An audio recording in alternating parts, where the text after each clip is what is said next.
Kita akan Q&A diskusi 15 menit sebelum program kita berikutnya Lelaki Harapan Dunia.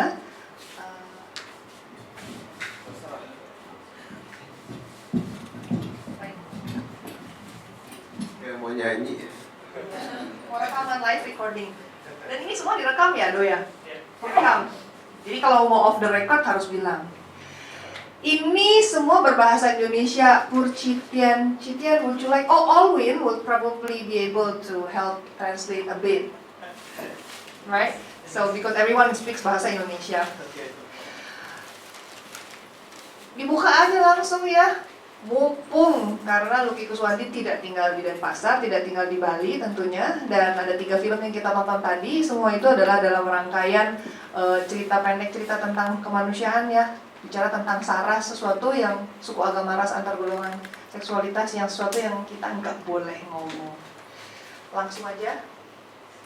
Tadi saya sudah tanya sama Lucky mau cerita sesuatu dulu atau enggak? Enggak, pengen denger suara yang nonton. Langsung? Oke.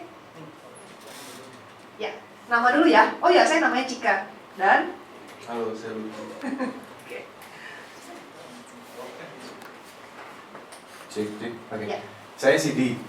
Saya sebelumnya nonton film ini di Bentara Budaya Bali juga. Kemarin masuk ke X-Express Indonesia 2015. Nah, responnya sangat berbeda di Bentara Budaya Bali. Kemarin kebetulan sebagian besar adalah mahasiswa. Responnya beda, mereka khususnya filmnya Mas Lucky Kuswandi yang terakhir itu ya tentang seksualitas, mereka masih istilahnya tabu, dan di beberapa bagian kelihatan banget yang cewek tutup muka, terus yang cowok di beberapa bagian teriak, ya seru gitulah istilahnya. Tapi di sini kita lihat atmosfernya sangat berbeda, dia nggak tahu nahan apa, nahan yang lain mungkin. Yang pengen aku tanya, yang pengen aku tanyain dari project Saras ini, targetnya siapa sih dan respon yang diharapkan seperti apa? Gitu aja, simple. Langsung aja ya. Jadi project ini kan yang memprakarsa itu Hipos dan Babi Buta Films. Jadi kemudian mereka meng-approach 3 filmmaker, saya, Kamila Andini, sama Yasa Anjinun. Awalnya sih jargon besarnya itu tentang mengalami kemanusiaan, tapi secara nggak sadar karena kita semua dikasih kebebasan untuk membuat apapun yang kita mau, jadi secara nggak sadar ada similar thread itu gitu, yaitu kita membicarakan soal gender, soal seksualitas, dan juga hal-hal yang hubungannya dengan SARA. Sebenarnya kan menurut saya ya kita Indonesia itu SARA ya. Indonesia itu terdiri dari SARA, dari suku, agama, ras, antar golongan, dan juga seksualitas dan preferensi seksualitasnya gitu. Tapi karena walaupun kita sudah lama meninggalkan Orde Baru, tapi sepertinya satu aspek ini yang paling dianggap tabu gitu, dan paling ditakuti gitu. Jadi sebenarnya kalau ngomongin soal target audience ya tentunya ya ini untuk kita nggak menutup kemungkinan untuk siapapun gitu, baik untuk mahasiswa maupun untuk ya siapapun yang bisa nonton gitu. Tapi tentunya diharapkan pemutarannya itu diadakan diskusi gitu. Jadi mungkin kalau yang kemarin di mana? Bentara Budaya itu karena mungkin filmmakersnya juga nggak present gitu. Jadi mungkin responnya pada akhirnya tidak terlalu bisa ada forum diskusi dengan anak-anak ini juga gitu. Padahal kan sebenarnya menarik ya untuk tahu apa sih yang mereka pikirkan gitu. Karena mungkin memang sayang, kami juga itu feedback dan evaluasi sebetulnya buat panitia juga, bahwa memang harus ada energi lebih untuk duduk dan diskusi bersama, apalagi temanya kan membaca Indonesia melalui film. Edo sempat hadir di sana untuk merekam beberapa komentar dari yang datang. Kita juga bingung, kok dibacanya Indonesianya kayak begitu ya gitu, film yang sama nih ya. Jadi tapi emang at the same time kita nggak bisa bilang apa sih harus dibaca bagaimana gitu. Maksudnya kita membuat film itu kan kita mau memberikan gambaran, dan yang paling penting adalah diskusi yang terciptakan gitu dari karya tersebut gitu. Jadi interpretasinya bisa Boleh, beda-beda. berbagai. Tadi ada dua yang tunjuk jari. Siapa sih? Pak Edep, silakan. Ya, aku banyak nih pertanyaannya sebetulnya. Pilih satu biar bisa yang lain. Atau tak dinomorin nomor 1, nomor 2. Cuma boleh dua supaya yang lain boleh. Kalau gitu ya. Salah moderatornya. Oke, mungkin satu pertanyaan aja nih bisa berkembang kemana-mana. Sebetulnya ini pertanyaan buat Lucky dan buat penonton di sini. Karena aku penasaran, Mini Kino kan bikin program, semua program di selama 1 minggu ini kita kasih rating. Jadi ada yang dewasa, ini kita masukin kategori dewasa. Jadi ada tiga rating. Jadi dewasa itu yang kita bayangkan 21 tahun ke atas, untuk remaja aja nggak cocok. Kemudian ada yang rating remaja dan rating keluarga, artinya sekeluarga sampai anak kecil pun boleh nonton gitu. Nah, ini pertanyaan yang ingin aku tujukan ke semua yang di ruangan ini. Siapa aja boleh jawab ya. Sampai sepenting apa sih sebetulnya rating? Kenapa? Sampai sepenting apa buat Lucky kita bikin rating ini, dan buat penonton apakah ada ininya, ada manfaatnya nggak membuat rating ini? Karena di satu sisi akhirnya mengurangi banyak sekali jumlah penonton. Tadi waktu tak umumkan bahwa ini kontennya dewasa, tidak cocok remaja, sebagian akhirnya hilang gitu ya. Nah itu dua pertanyaan kan? Satu dulu gimana dijawab Satu dulu? dulu, oke. Karena cukup padat. Mungkin menurut dulu. Sebenarnya apa ya, kalau rating itu tuh bentuk pertanggungjawaban kami sebagai filmmaker terhadap penonton, karena maksudnya aturan-aturannya tuh jelas gitu. Wah, sebenarnya nggak jelas sih aturan-aturan LSF itu apa, tapi biasanya kalau di Jakarta sih, kalau kita mau bikin ini karena public screening itu memang diwajibkan untuk melewati LSF gitu. Itu adalah satu hal yang kita semua menolak untuk melewati sistem itu gitu. Jadi akhirnya kita membuat sistem klasifikasi gitu. Jadi memang kita menunjukkan oke, kalau memang itu yang diwajibkan, kita juga melakukan semacam pre-screening gitu loh untuk penonton gitu. Jadi kita membuat sesuatu yang memang ini buat dewasa istilahnya, walaupun apakah 21 itu dewasa itu juga masih sangat subjektif dan sulit untuk dinilai tolak ukur ya gitu. Tapi ya setidaknya kita menunjukkan kalau memang ini adalah bentuk pertanggungjawaban kita akan konten yang kita buat, lebih ke situ sih. Mungkin kalau dari penonton ada yang mau mencoba menjawab gimana menurut yang bergaris-garis, saya lupa namanya siapa, tapi saya ketemu kamu di beberapa screening, di beberapa layar nih. Siapa namanya? Mia mau mencoba menjawab. Mungkin tadi kan kita ingin tahu juga dengan soal penonton tentang konten rating, menurutmu efektif atau enggak, apa yang menurut pendapat? Menurutku sih enggak masalah aja, lagian aku masih 18. Aku pikir Loh. salah ya Tuhan. Salah ya. Ya udah sih, yang penting kan pola pikirnya aja sekarang, itu aja. Tapi menurutmu bermanfaat sekali ya dikasih Iya. konten rating? Ya. Mumpung mic-nya ada di Mia, ada yang mau ditanyain ke Lucky? Enggak sih. Enggak ya? Belum kepikiran. Belum kepikir. Baru nonton film seperti ini atau memang kamu terbiasa menonton atau Baru sih rasanya. rasanya ya? Iya, baru. Perasaanmu apa? Habis nonton tiga film tadi atau terutama film Lucky, ada perasaan rasa apa di perut? Enggak sih, biasa aja, beneran deh. Bisa aja. Biasa aja. Film Hollywood biasa soalnya. Oke. Film Hollywood Oke. biasa. Cidian, what do you think? Okay. We wanna hear your voice. I think the three films is rather daring in approach. The content, the topic that is addressed, it's rather how would I say, courageous to approach this type of topics. As you mentioned, is controversial and taboo, alright, and I think the filmmakers did a good job addressing them in such a courageous way. But I'm not sure is this film is it allowed in public screening in because I know Indonesia is predominantly Muslim and yeah, some of the topics are I'm not sure whether it's widely accepted. In Malaysia, I'm sure it's there will be harder ratings on such topics, right? So I'm not sure how accepted it is in Indonesia.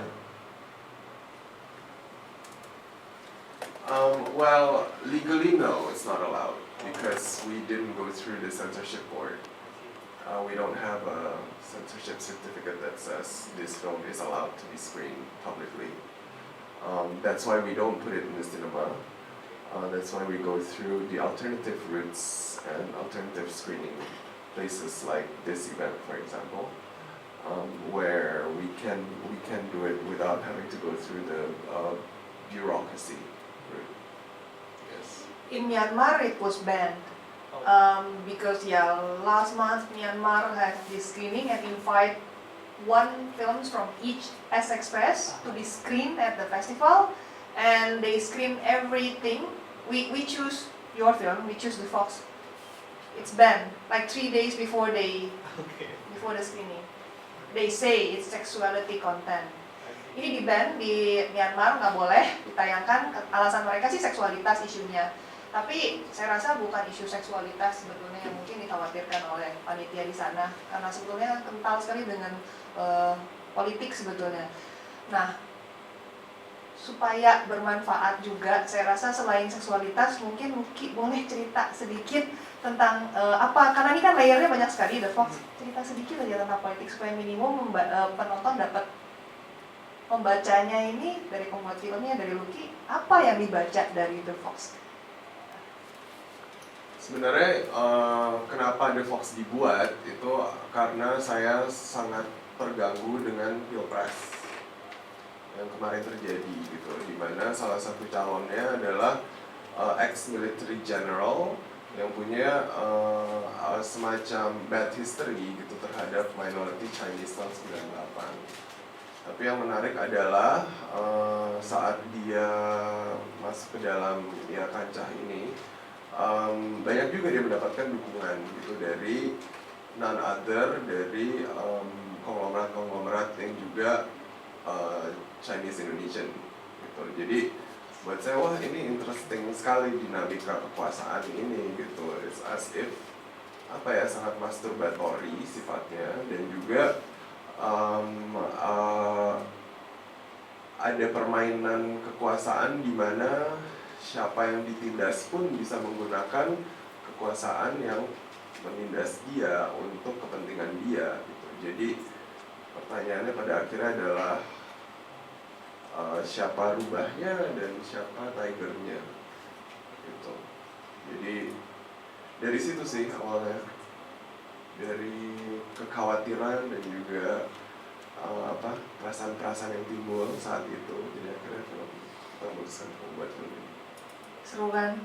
Dan ini sebetulnya juga saya juga bahkan baru sadarnya ketika ada rekaman interview, self interview Lucky untuk membantu promosi Mini Kino Film Week yang menjelaskan tentang The Fox ini. Baru kemudian sadar dengan layer itu. Ada perasaan kayaknya ada layer ini, tapi di review di mana-mana jarang keluar. Menurut saya ini penting sekali karena di Bentara Budaya mungkin yang terbaca seksualitasnya ya. Yang moga-moga diskusi hari ini boleh dibagi bersama-sama supaya bisa lebih dalam lagi. Terakhir pertanyaannya, yang lain dulu. dua Yudit dulu ya. Yudit dulu. Oke. Oh, yeah. Don't worry, the film will get legally screened in Singapore. Yay! It most likely will pass off as M18 rating. Yeah, Alright. so it's a legal. Yeah, should be legal to screen. Yeah. It will be screened in Singapore, right? Belum Belum pasti. pasti. Not sure, yeah. It might be screened in Singapore, but Chitian, if you would like to screen this film in Singapore, you contact Lucky or producer. Yes. Okay. Yudit? Saya Yudit. Saya cuma mau ngasih statement, mungkin Evana sudah cukur bulu ketek. Apa? Evaluasi apa? Evana sudah cukur bulu ketek. Sebenarnya ini buat Lucky dan teman-teman media ya yang punya media untuk menyampaikan sesuatu. Jadi kalau semua konten Saras itu bisanya cuman kita bagikan ke kayak gini komunitas kecil juga, terus yang lain gimana caranya ya? Maksudnya orang yang lebih luas gitu. Apakah ada kayak formula filmmaker yang mungkin juga bisa menggapai lebih banyak orang tapi juga koridornya bisa diterima gitu, mungkin nggak ya? Karena kan pesannya soal represi segala macam orang harus tahu kan. Kayak kasus-kasus ya yang lainnya lah itu orang juga nggak melulu seksualitas ya.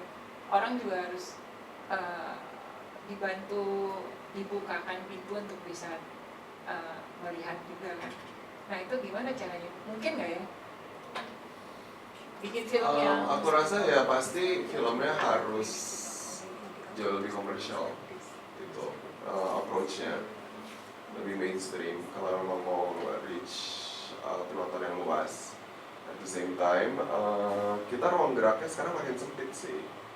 Maksudnya kita tuh selalu berbenturan dengan LSF, itu udah pasti gitu loh. Kamu mau bikin film apapun, itu pasti berbenturannya sama mereka. Karena kalau mau reach wide audience pasti satu sinema, dua TV, ya kan? Jadi untuk bisa masuk kedua itu pasti urusannya sama LSF. LSF sekarang dipindahin ke Komisi 1 DPR, yaitu Pertahanan dan Keamanan. Gitu. Jadi for some reason sensor itu dianggap hubungannya sangat kuat dengan militer, gitu. Jadi dan sekarang kan udah dikeluarin wacana sama Komisi 1 kalau sensor akan mau dilakukan dari tahap penulisan naskah. Iya. Ini undang-undangnya lagi disusun. Jadi kalau ini sampai terjadi, ya akan lebih sulit lagi buat kami gitu, ya kan? Kalau dari skrip aja, sebenarnya sama zaman Orde Baru. Makanya dua dari Departemen Penerangan. Gitu. Jadi Orde Lama juga. Iya, makanya. Selama Republik kita ada. Jadi makin sulit. Kemudian konten web pun akan mulai ada undang-undangnya dengan undang-undang TI. Makin sempit. Jadi makin sempit. Untuk bisa membicarakan hal-hal yang penting dan harus dibicarakan. Satu lagi ya, sayang banget loh, jarang saya bisa dapat kesempatan sama Lucky. Sebelum Edo, menyesalnya lama nih, tahunan nih menyesalnya nih kalau nggak nanya sekarang. Sebelum Edo, before I give the mic to Edo for the last questions, ada yang mau bertanya? 3, 2, 1 balik ke Edo. Maaf Edo, Tria, silakan. Saya Tria, saya sudah menonton film Lucky mungkin 2 kali. Dari pas waktu pertama saya membaca bahwa ini adalah penyalahgunaan kekuasaan, terus banyak simbol-simbol seperti binatang yang dikeringkan itu kan sangat lama sekali gitu. Saya jadi kayak flashback ke masa lalu. Setiap saya pergi ke rumah teman saya tinggal di sebuah komplek militer. Bahkan nggak tahu kenapa setiap rumah pasti mempunyai itu gitu. Dan itu langsung masuk aja gitu. Pertama, terus yang kedua tentang senjata, pemaksaan, jadi kayak semacam penekanan terhadap kekuasaan gitu. Terus saya mau tanya yang pertama, apakah si Lucky awalnya memang mendesain film ini untuk menggambarkan sebuah penyalahgunaan kekuasaan di Indonesia, terus tetapi dengan karena banyak tadi saya setuju banyak layarnya ya, ada isu seksualitas juga gitu, dan di sini kayaknya tabu untuk diperbincangkan gitu. Terus yang pertama tadi, apakah dari awal memang mendesain untuk itu? Terus yang kedua, bagaimana selanjutnya? Karena tadi si Lucky bilang ini bakal jadi sempit banget nih, kita nggak bisa berbicara lebih luas tadi karena ada sensor dan macam-macam, kemudian bahkan ada undang-undang web series. Apa yang bakal Lucky lakukan untuk selanjutnya? Jadi pertama maksudnya secara desain apakah sudah secara sadar, kan tadi kita udah dengar kenapanya, tapi secara sadar memang sudah desain seperti itu. Nah, atau yang kedua kenapa? Bukan kenapa? Ada ide apa yang bisa dilakukan? Next. Ya. Iya. Iya, kalau binatang-binatang taksidermi itu pasti ada di rumah militer biasanya, karena itu tuh bentuk-bentuk suapan gitu. Jadi kalau orang mau bisnisnya gimana, kasih macan, kasih apa. Jadi kalau kita lihat ruang tamu jenderal itu pasti nggak dirancang indah seperti dia merancang sebuah rumah gitu. Pasti ya it's a mess gitu, nanti ada ini, nanti ada itu, nanti ada itu gitu. Jadi emang emang itu sengaja aku minta gitu, dan aku mintanya tiger gitu supaya sesuai dengan judulnya. Dan emang filmnya sih emang sangat detail kami rancang gitu semuanya, mulai dari pemilihan warna, kemudian juga ya pokoknya secara mise-en-scène itu semuanya kita rancang, dan semuanya harus berhubungan dengan power, kekuasaan yang cair, represi dan agresi gitu. Karena setiap kali ada represi pasti ada agresi gitu. Dan hubungan kedua itu gitu. Bahkan ketika mesin dingdongnya itu kan kita juga buat kan, karena kita harus mastiin kalau karakter si Chun-Li-nya itu gitu yang kesannya menjual seksualitas, tapi at the same time ada ketakutan di matanya gitu. Dia nanti orang kalau ngeliat terus si Davidnya di depan si Chun-Li-nya gitu, apakah ini kita nge-reference apa yang terjadi di 98 gitu. Jadi emang semuanya dengan sangat detail saya bersama production designer sama DOP juga secara conscious dirancang. Kemudian sebelum menjawab yang kedua, tepuk tangan dong buat semua kita. Yang kedua ya aku rasa sih yang penting kita nggak bisa diam aja sih gitu. Maksudnya kayak undang-undang ini kan juga masih belum jelas gitu. Jadi tentunya dari komunitas filmmaker udah pada berisik mendengar ini. Jadi kita lihat aja, kalau dulu kan MFI yang berjuang kemudian tidak berhasil ya kan, sampai dibawa ke mahkamah. Untuk saat ini ya we'll see. Menurutku sih ya kita nggak boleh berhenti, dan aku rasa selalu ada celah sih selama kita just keep doing what we're doing. Pasti ada apa ya, ini kayak permainan catur aja, harus tahu main pionnya gimana.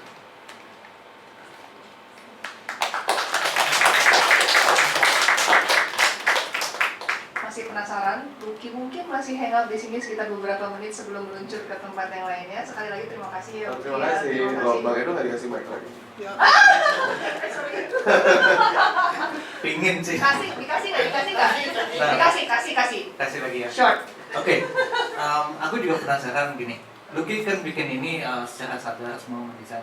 Apa ada pertimbangan juga nggak bahwa ini kan akan keluar dibawa ke festival-festival dunia, dan bukannya akan nanti bikin satu persepsi yang berbeda sebetulnya pandangan festival-festival dunia terhadap Indonesia gitu.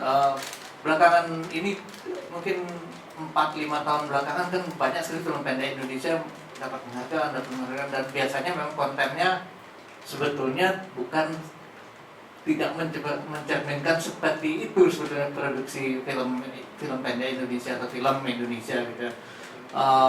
Seperti 3 film pendek ini, aku bilang ini bikin satu standar baru buat film pendek Indonesia ini. Di film pendek Indonesia selama ini tidak seperti ini satu standar yang baru.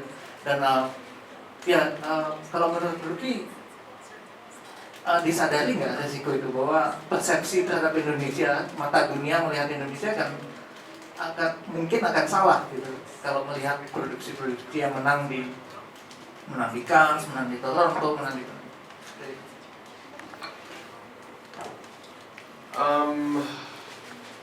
Well, pertama-tama memang ketika saya membuat film, saya nggak pernah mikir kalau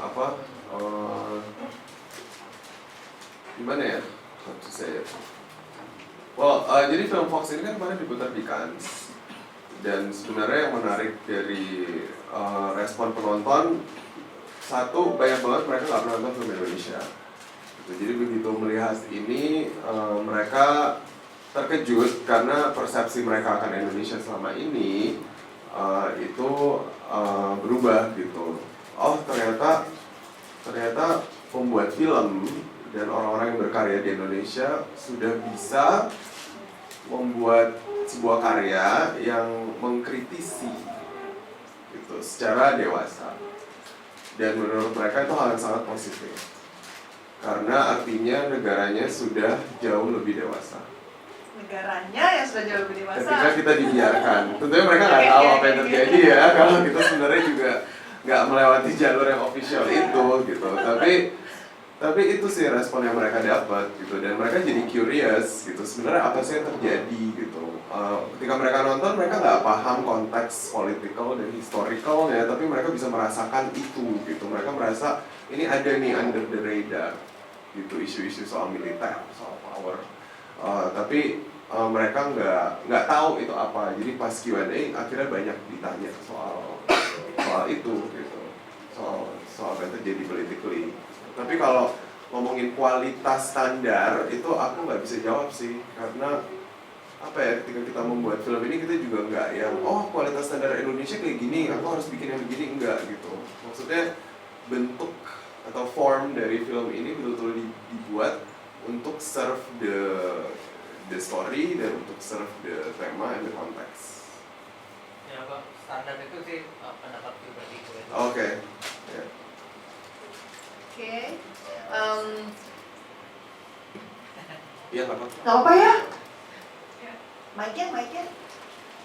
Biar terekam, karena kita rekam dan kita bisa sharing jadinya tentang diskusi ini ke teman-teman yang lain yang nggak datang pas screening ini. Silakan.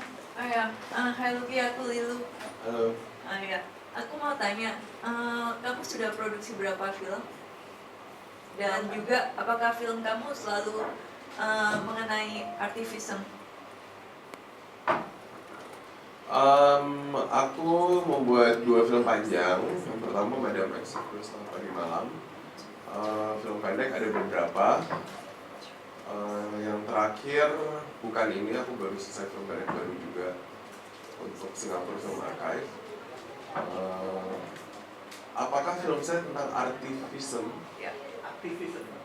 Aktivism. No, aktivisme itu art and activism. Itu Ya. term baru. Competition itu. Aku tadi pikir artificialism. Iya. Apa ya? Ya aku rasa making a film is you have to have a statement gitu. Dan kalau kita udah punya statement, pada akhirnya pasti akan jadi political. Jadi setiap kali aku membuat sesuatu pasti harus dimulai dari sesuatu yang personal yang meresahkan gitu. Jadi buat aku tuh film seperti kata sutradara terkenal Lars von Trier, film itu tuh harus seperti kerikil di sepatumu. Jadi ketika diinjek tuh nggak nyaman gitu. Kayak selalu ada sesuatu yang mengganggu gitu. Jadi aku selalu mulai dari situ gitu. Dari hal-hal yang menurut aku, wah ini nggak benar nih, aduh ini mengganggu nih gitu. Jadi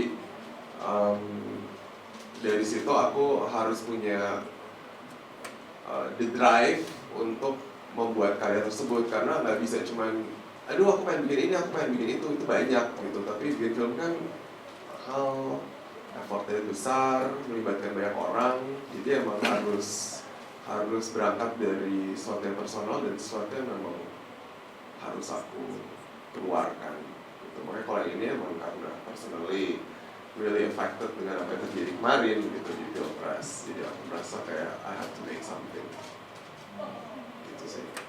Dan juga kalau sedikit di Indonesia tentang film seperti ini sedikit berbahaya. Apakah kamu takut atau enggak gitu? Seumpama mereka one day discover the hidden message behind this movie. Aku nggak merasa hidden message itu sesuatu yang berbahaya sih, karena maksudnya apa yang aku bicarakan berdasarkan apa ya, hal-hal yang semua orang juga udah tahu gitu, dan emang tapi nggak dibicarain aja. So, jadi selama kita memiliki alasan yang kuat dan selama kita bisa mempertanggungjawabkan itu secara mature, aku rasa sih it's not a problem. Keren, thank you. Thank you. Oke. Kalau jadi moderator tuh harus ada kejam sedikit tuh, tapi bukan berarti ngobrol sama Lucky bisa stop. Kalau misalnya Lucky masih ada di sini hangout, ya silakan langsung disamperin aja. Tapi mendingan kita semua nyamperin Lucky semua ke depan buat foto bareng yuk. Thank you banget ya Lucky.